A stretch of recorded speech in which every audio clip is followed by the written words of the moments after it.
Learning some exclusive details about some of the 25,000 complaints submitted to the province's so-called teacher snitch line. You may recall it was set up by the Ford government after the province reverted to the old sex ed curriculum. It allowed parents to report teachers who didn't follow suit. 27 of those complaints were escalated. Chris Glover has details on the emails that were deemed worthy of further investigation in this CBC Toronto exclusive. Now, they shouldn't send sexts.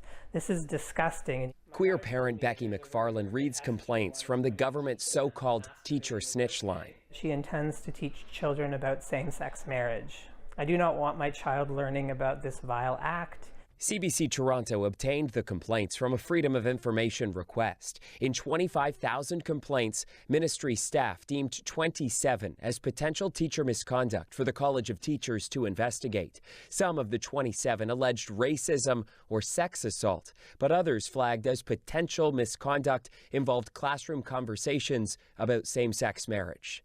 And I can't imagine who was on the receiving end of that comment thinking it was appropriate to pass that on to the Ontario College of Teachers. The snitch line riled up protests last year. Since parents can already lodge complaints directly with the college, the fear was the snitch line would be used to scare teachers to ignore topics such as gay families. Now that it's been shown to lump complaints of sex assaults with conversations of same-sex couples, a University of Toronto education professor says the snitch line has crossed the line.